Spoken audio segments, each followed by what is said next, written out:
We're going to do a quick video on talking about elliptical orbits. So far we've just been talking about purely circular orbits, but Johannes Kepler, also has some laws. Newton does not have the corner on all of the classical mechanical laws.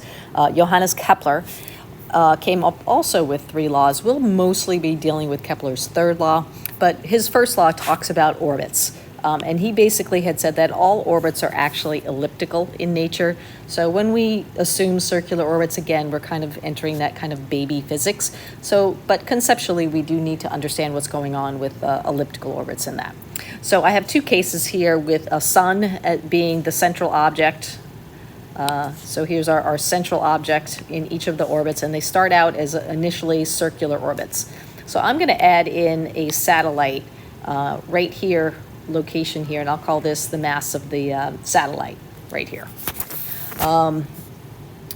So changing the speed in the circular orbit. So let's say this has a tangential velocity v, and of course we know how to derive that velocity. It's going to be the square root of big G times the mass of the sun divided by whatever that orbital distance is.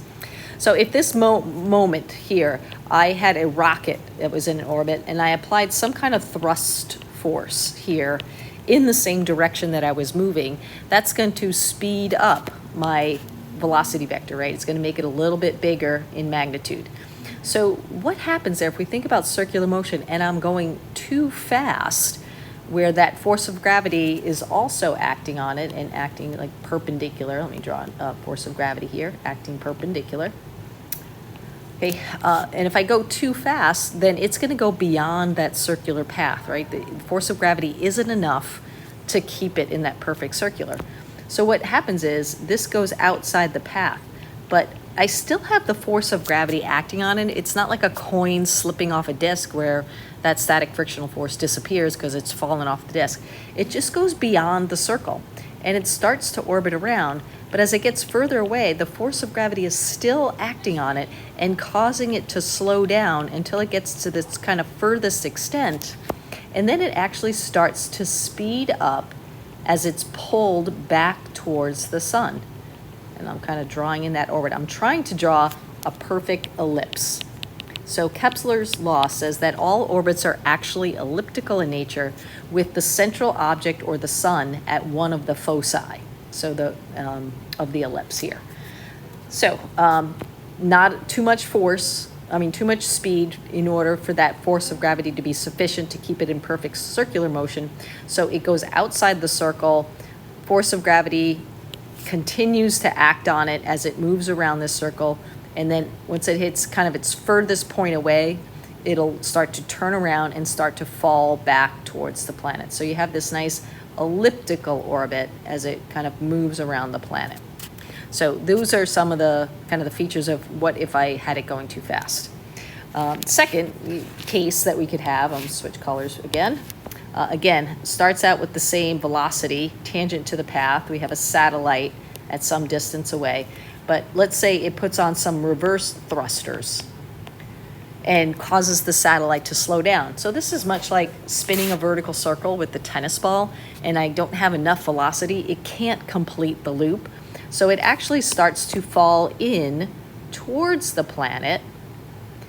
Again, as it gets closer to the planet, that force of gravity gets bigger and causes it to speed up, and it actually will start to orbit around here.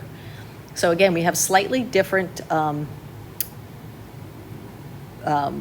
where the thruster happens and where the foci is relative to that. So we'll talk about these positions close and near to the sun. So if I'm at a position closest to the sun, this is called perihelion. So this is a position closest to the sun. And again, this could be any object that's in the middle, because you have moons that orbit a planet, or you have artificial satellites that orbit the planet Earth, but it's the position closest to the sun, and this is where the satellite is going the fastest. So this could, when I say satellite, it could be a moon, it could be a planet, or it could be an artificial satellite. The satellite is moving the fastest.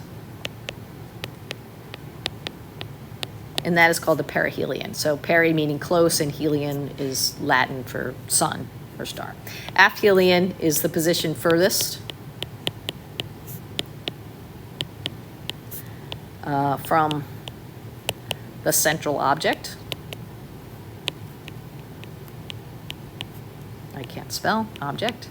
And the satellite is moving the slowest.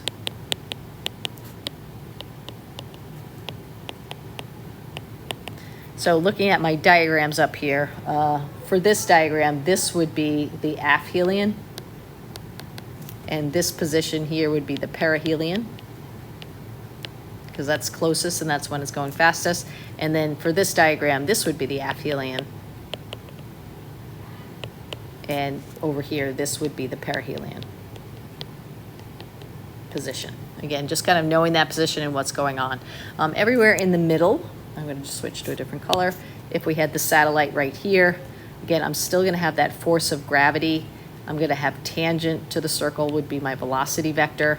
And we can see that that force of gravity is going to have components that act centripetally as well as acting tangentially to cause it to speed up and change direction. So again, we have that idea of what's happening besides at the aphelion and the perihelion. So that is elliptical orbits.